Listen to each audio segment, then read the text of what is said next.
Começou! Bom dia, boa tarde, boa noite, meus queridos, meus amores da internet.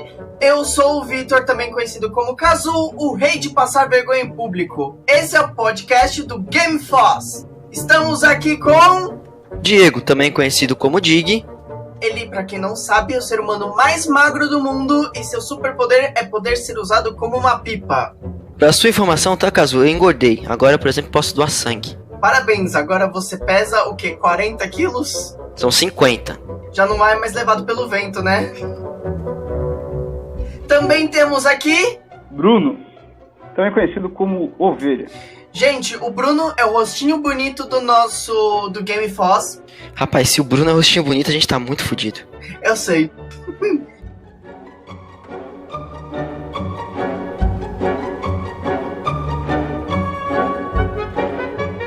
Pessoal, estamos aqui, esse é o nosso primeiro podcast, então a nossa ideia é realmente falar quem somos nós, porque eu acho que é bem interessante o público saber quem somos nós, de onde viemos e por que estamos aqui, antes de começar a tratar com qualquer assunto, né? Então, Diego, por favor, se apresente para nós.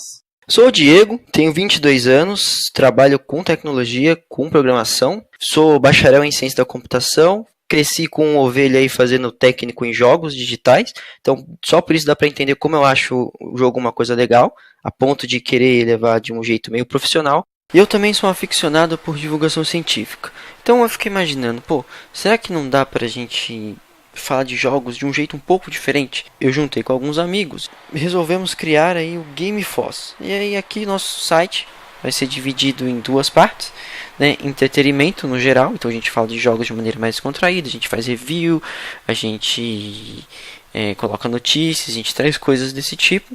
E a Ludocratia, que é a parte um pouco mais, entre aspas, estou fazendo aspas com as mãos aqui, acadêmica da parada, tem esse objetivo de talvez mesclar um pouco de divulgação científica com jogos, né? Então a gente tenta trazer algum conteúdo que seja relevante.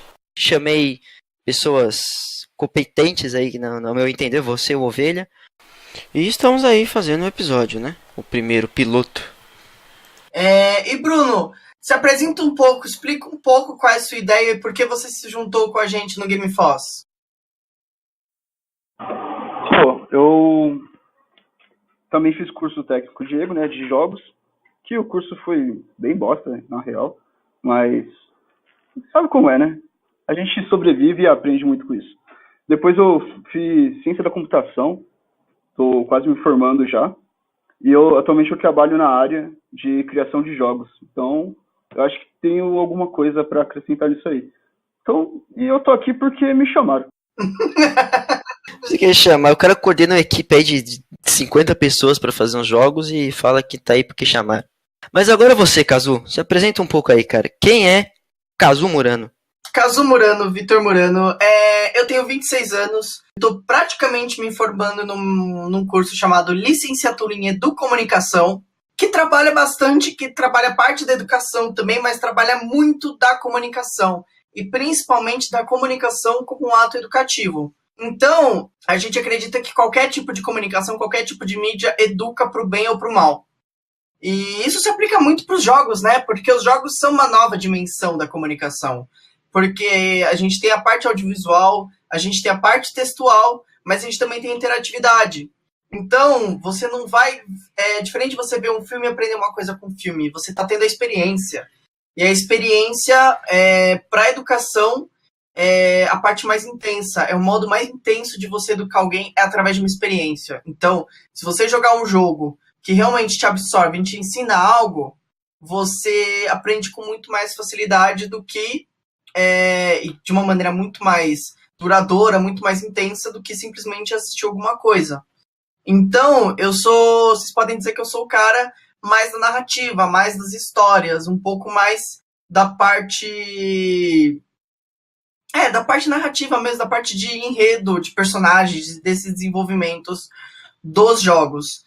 Inclusive, o meu TCC trabalha sobre a vivência, na experiência de bullying e cyberbullying dentro do jogo do Life is Strange, por causa do segundo episódio. Caramba, que coisa sensacional. Ó, me lembra de fazer um episódio só falando um pouco com você sobre esse seu TCC aí, cara. Sim, sim.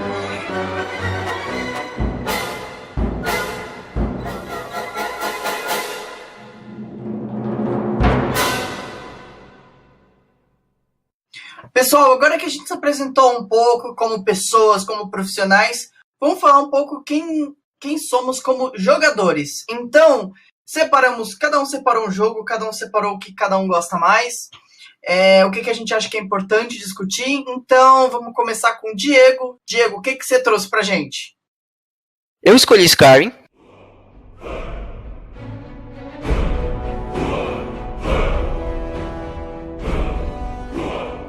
Como meu jogo, porque é um jogo que eu tenho 400 horas jogando, minha namorada também adora esse jogo, já pegou quase todos os achievements, e o fato dele ter muitas questlines, muita coisa para você fazer, um mapa enorme, é algo que me deixa muito fascinado. Então, a imersão que te causa enquanto você está jogando Skyrim, para mim é bem legal. Eu não tive, assim, eu consigo entender, cara. Skyrim foi um jogo que trouxe uma inovação que acabou, na verdade, criando uma onda de jogos que começaram a usar cada vez mais esse mundo aberto, né? Essa questão de você poder ter, você poder fazer o que você quiser.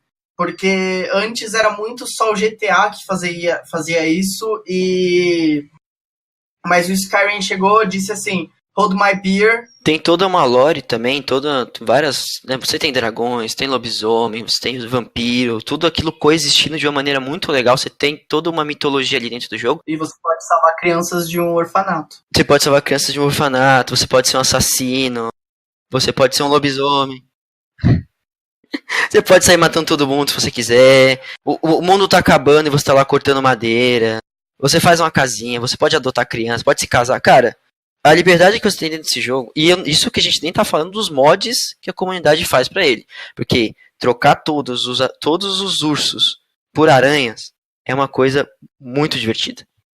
E você sabe que o Skyrim, ele tem uma coisa que ele segue um princípio que a gente encontra muito no Zelda, né? Nunca ataque a galinha. Nunca ataque a galinha. Com certeza. Mas peraí, você pode matar criança no Skyrim? Não, as crianças são imortais. A não ser que você jogue no computador, aí você pode usar comando de console, mas... Eu acho que essa pra mim é a falha no Skyrim. Você não pode matar todo mundo. Que isso, cara? Sei lá, mano. Sei lá, quando eu jogava Fallout os primeiros, pelo menos, eu saía matando todo mundo. Tem um mod que você pode pegar... Você pode se transformar no rei e mandar decapitar as pessoas, sabe? Tipo, não gostei daquele cara, decapite-o.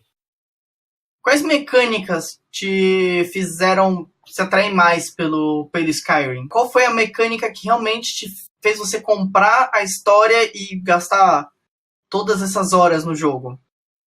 Então, ele é um RPGzão, né? Aquele RPG raiz mesmo. Você tem status, você tem perks, você vai subindo de nível.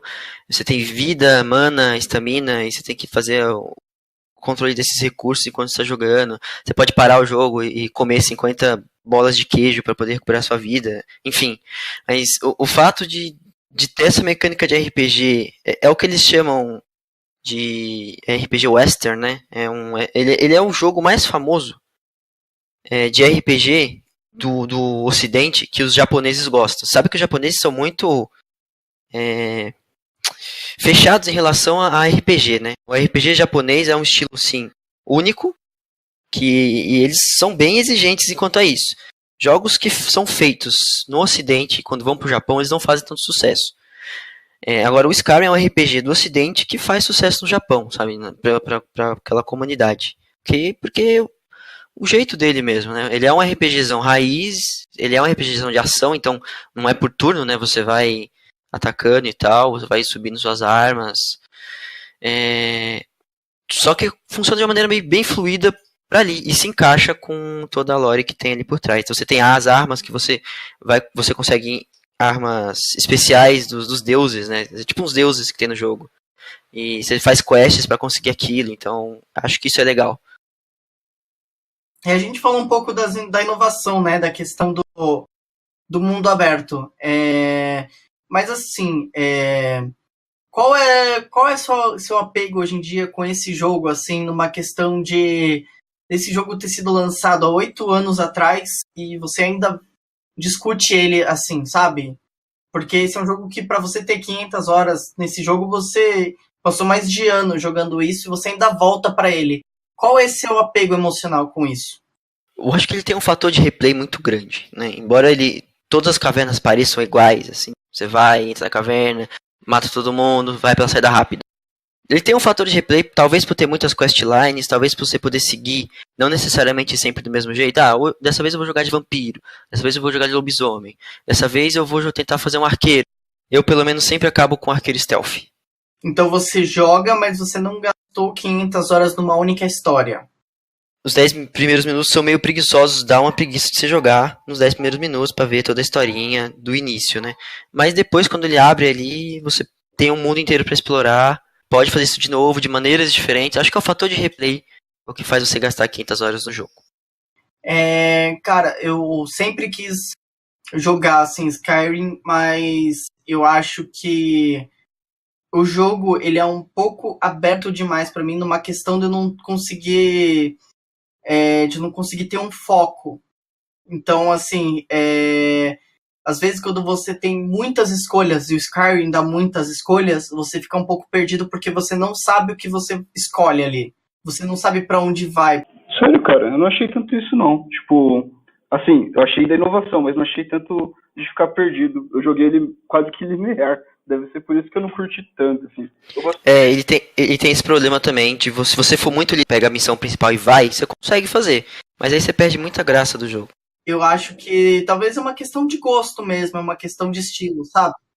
Eu só fiz a missão principal, aí eu invadi algumas cavernas também, mas só que as cavernas eu achei meio repetitivo, como o Diego falou.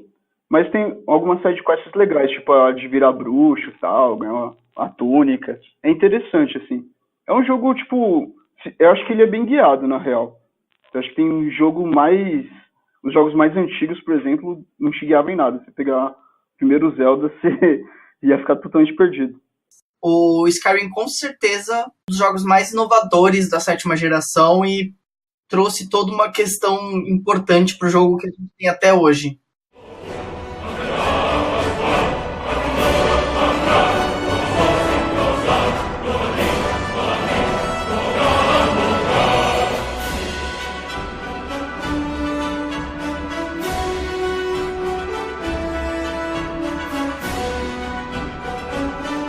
Quero saber agora do Bruno. Que jogo que ele trouxe pra gente? Cara, eu trouxe Castlevania Sinfonia da Noite.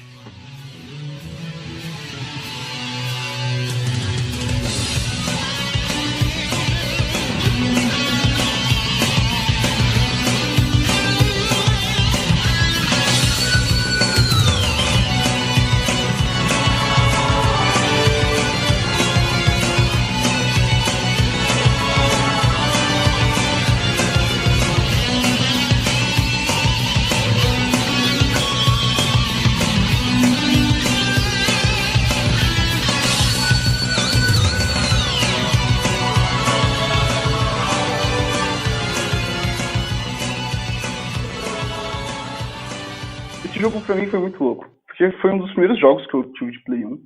Na época eu não sabia ler quando eu joguei ele, mas ele tava em português, depois eu rejoguei ele, tipo, e aí eu fechei em português e, meu, a história é muito boa, assim. Assim, é simples, mas é divertida, é boa, tá ligado? A mecânica e a trilha sonora dele pra mim é sensacional. Tipo, mesmo que você tenha o antigo Metroid, o Super Metroid, por exemplo, como desse gênero, que é muito bom, por sinal, só que no PlayStation 1, o Sinfonia da Noite, o Symphony of the Night, tipo, pra mim superou tudo, assim. Eu cheguei a jogar o Metroid depois, eu curti, mas o Sinfonia da Noite, ele tem a mecânica muito mais fluida, eu acho. Os movimentos são muito mais leves. Você pode... E tem a questão de mistura de RPG, né? Porque o Metroid... O Super Metroid e o Super Nintendo não tinha muito RPG. Você podia trocar umas armas e tudo mais, só que não tinha level, não tinha não tinha companheiros, né, familiares, não tinha muitas coisas que esse jogo tem e faz uma grande diferença. Fora que a trilha sonora dele, meu Deus, é muito boa. Dá pra você ouvir até sem estar jogando, tá ligado? Ele saiu primeiramente pro PlayStation, não foi? No Play 1? Então, ele saiu pro PlayStation 1, PSP, PlayStation 3, Sega Saturn, Xbox 360, PS Vita e depois pro PS4. A música dele, que o Bruno tá falando que é muito bom, é uma das características do PlayStation, né? Porque como ele era em CD, então você conseguia colocar músicas de verdade ali, faixas de CD, MP3, tocando. O hardware do Sega Saturn era bem inferior, na verdade, do PlayStation, tanto que ele não...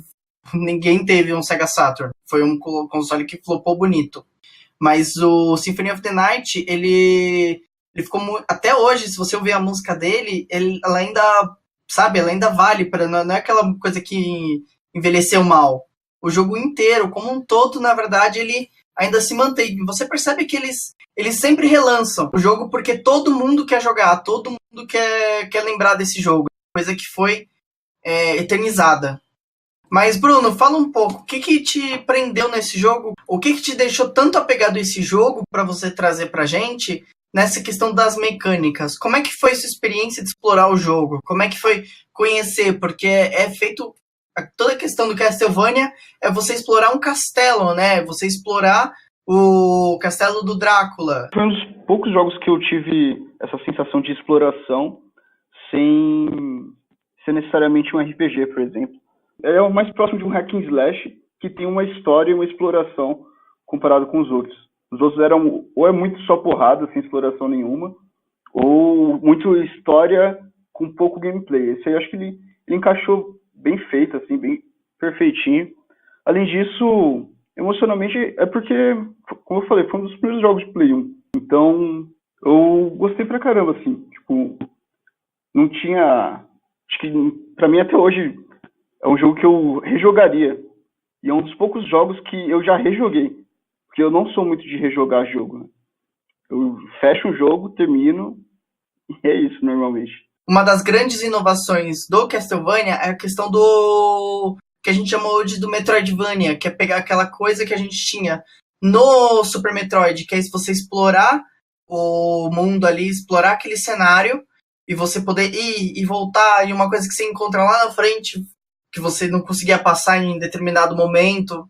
Mas o Castlevania aperfeiçoou isso porque conectou tudo isso com uma história, e ele acabou criando esse castelo gigante, esse castelo que todo mundo lembra quando fala de Castlevania. Ninguém lembra do primeiro ou do Super Castlevania 4, todo mundo lembra do Symphony of the Night, que foi uma das grandes obras-primas do PlayStation, talvez o melhor jogo do PlayStation 1 que tem, né, na biblioteca, junto com Final Fantasy VII, que até hoje é considerado uma obra-prima. Acho que uma das grandes inovações dele, além de definir esse estilo, o Castlevania, né, tá aí veio o nome, tem essa música composta por Michiru Yamane, não sei, que é muito boa.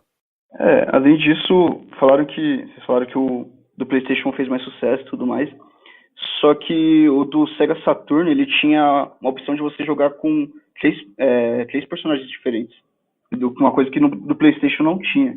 Isso que eu achei bem interessante. Apesar do gráfico ser bem inferior, na minha opinião, e o som também não ser da melhor qualidade, a chance de você jogar com mais personagens num jogo que você gosta pra caramba, eu acho bem interessante. Esse personagem, do Castlevania Symphony of the Night, o Alucard, pra mim ele é o mais icônico da série, assim, tipo, tanto é que todo jogo que lança da série, todo mundo quer ele de volta.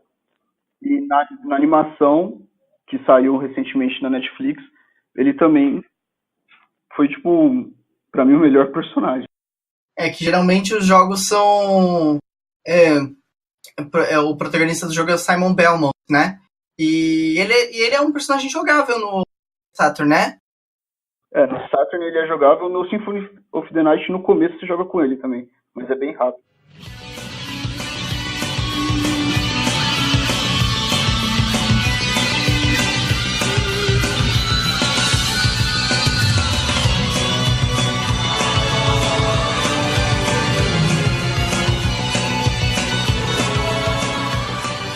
E aí, Kazu, que jogo você trouxe pra gente e por quê?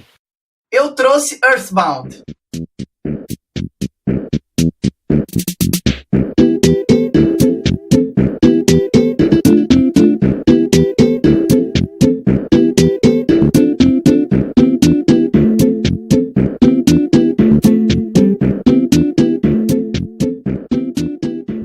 Earthbound e a sua sequência Mother 3.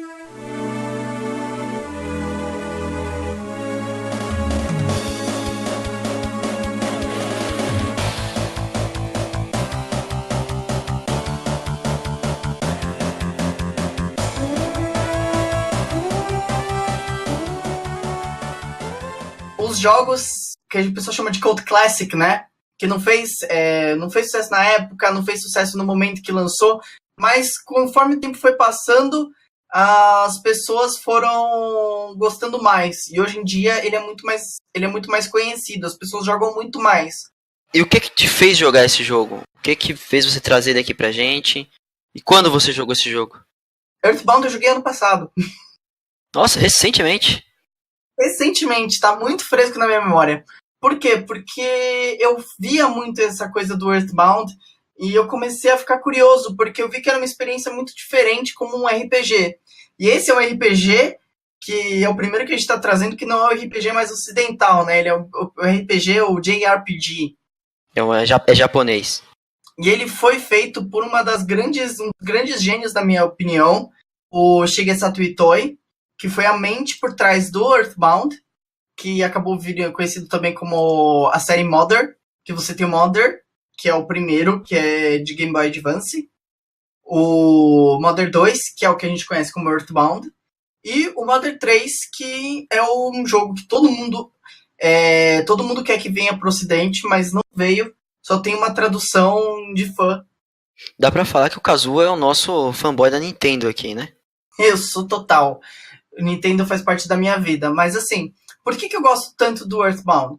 Primeiro porque ele traz uma experiência diferente de contação de história, do storytelling do jogo. Porque o Earthbound, ele pode ser interpretado como crianças brincando, e crianças que acabam brincando de uma forma que elas criam um mundo só delas. Então, você explora as cidades e você não tem espada, você não tem essas coisas. O Ness, ele ataca com um taco de beisebol. E eles comem hambúrgueres para recuperar a vida. Então, é uma coisa muito de criança, uma coisa muito de brincadeira, sabe? Esta turminha do barulho vai causar várias confusões. Não, eles vão resolver uma confusão gigante. Que é o vilão do jogo, que é o Gygas. Que, inclusive, o Gygas é metade do motivo que eu amo o Earthbound. Que é um dos melhores vilões pra mim. Ele não tem forma, ele não tem face, ele é uma entidade que percorre o jogo e tudo que você faz tem a ver com Gygas. E no final, você ainda não vê ele de uma forma assim, física. Ele é uma entidade. E quando ele ataca, ele não fala o nome do ataque, ele fala: você não conseguiu entender a forma do ataque do Gygas. E tem vários efeitos diferentes esse ataque.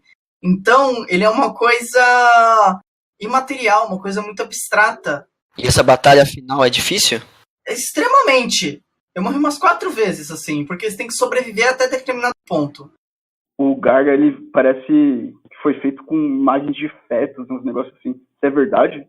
Ele tem alguns momentos que ele parece um feto, sim. E ninguém sabe explicar por quê. O pessoal já perguntou pro Shigesato e ele falou que não é. Mas as pessoas encontram a forma claramente. Ninguém sabe dizer, ninguém sabe por que aquilo é o Gygas. Ele aparece como esse alienígena, que ninguém sabe muito bem a intenção dele, ninguém sabe muito bem o que ele é. O Earthbound, ele inova nessa mecânica do RPG da luta, porque o contador de vida, ele vai descendo como um contador. Então, se você toma um ataque que vai tirar toda a sua vida, e se você conseguir recuperar antes da vida chegar a 0, você se salva. Que aflição. É uma chance a mais de você salvar, porque o jogo é extremamente difícil. A grande história, a melhor história, na verdade, é o Mother 3. Por quê? Porque ela faz aquela história de crescimento, de desenvolvimento de personagem, que não acontece no Earthbound. No Earthbound ninguém não tem um verdadeiro desenvolvimento, é muito você, sabe? Como jogador encontrando e desbravando esse mundo. O Mother 3, ele tem uma história trágica, que eu não posso falar muito, porque ela é toda cheia de spoilers, todo momento de história ela é muito importante, mas é um menino que é deparado com uma tragédia e ele precisa se encontrar. E ao mesmo tempo, você tem várias entidades que vão interferindo na sua vida, como, por exemplo, um cara que começa a trazer coisas que são chamadas de happy boxes, caixas felizes. E as pessoas começam a querer essas caixas felizes, e a partir do momento que elas começam a pegar elas, o cara começa a oferecer mais coisa. E aquela vilinha, que era uma vila sem comércio, que todo mundo se ajuda e tudo mais, começa a trabalhar para esse cara, para poder pegar as coisas que ele dá, e quem não pega as coisas dele, quem não pega esses de luxo para ele, fica mal visto na vila. Então, ele basicamente constrói o capitalismo numa vila que era totalmente distante disso. Porque todo mundo se ajudava, todo mundo colaborava. Você falava com uma moça e ela te dava biscoitos, que era o único item de recuperação de vida que você tem no início do jogo. E o Mother 3 tem umas coisas sensacionais, assim.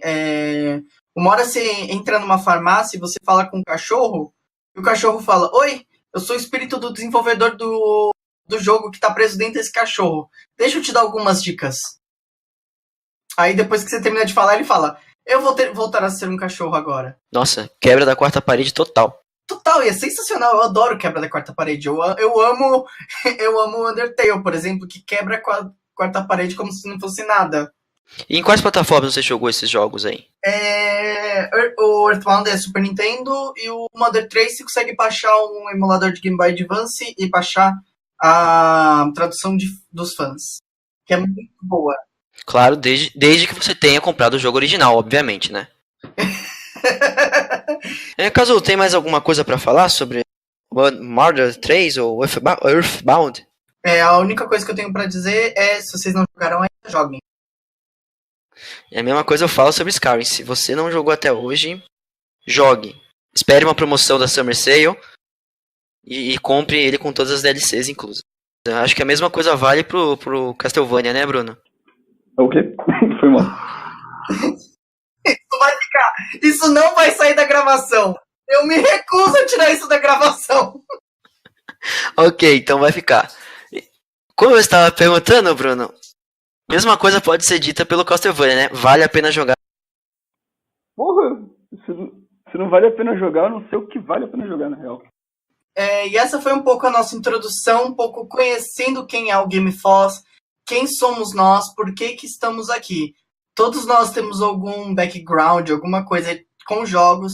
A gente tem uma história muito forte com os games que a gente jogou, e a gente gosta de olhar muito além do que tá lá, né? Muito além do que do que o consumidor vê. A gente vê potenciais, a gente vê narrativas, a gente vê coisas, a gente vê uma coisa muito, muito além disso, muito além do mainstream.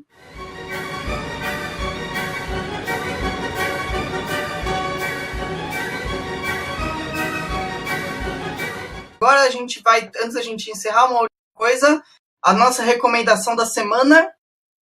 A minha recomendação é um jogo de Nintendo DS, então outro RPG super desconhecido, mas maravilhoso, Radiant Storia, que é uma maneira de tratar viagem no tempo completamente diferente de tudo que eu já vi, em um sistema de batalha que você sente gosto de fazer grinding, e você se diverte matando geral. É sensacional. Comprem esse jogo e aproveitem. Só não peguem o do 3DS, porque o 3DS estraga toda a arte dele. Como que é o nome? Radiant Storia. Certo. Eu vou recomendar o The Turing Test. É um jogo que eu joguei, não é muito longo. É um jogo, lembra muito Portal, né? E para quem, assim como eu, ou é cientista da computação, ou gosta da área de inteligência artificial, é um jogo que vale a pena jogar pelo background que tem ali, pela história do jogo, que não é muito complicada, mas tem um plot twist no final que é muito bom. Então, se você nunca jogou, tem aí pra Xbox, tem pra PlayStation 4, pra PC. The Turing Test. Joga lá. E eu vou recomendar fortemente um jogo que eu terminei ontem, que é o BioShock. Meu, esse jogo é bem da hora, assim. No começo eu não senti muita firmeza, parecia um jogo um pouco genérico, mas você só tinha meio que uns sustos, uns jumpscare, que assim, mas aí você vai jogando, você vai entrando no clima do jogo, depois você vê que tem uns vilões bem caricatos, bem legais, e quando você começa a entender a história, então, tipo, sua cabeça começa a meio que explodir, assim, é mó brisa, cara.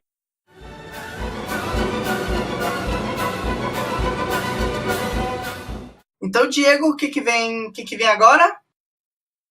Agora vem que você aí que tá ouvindo a gente pode começar a seguir nas redes sociais, facebook.com/gamefoss e twitter.com/game_foss. Então, gente, é isso. Muito obrigado. Podem começar a seguir nas redes sociais. Estamos aí com o nosso portal. Não se esqueçam de ver o nosso portal no GameFoss. gamefoss.com.br. Nos mandem temas.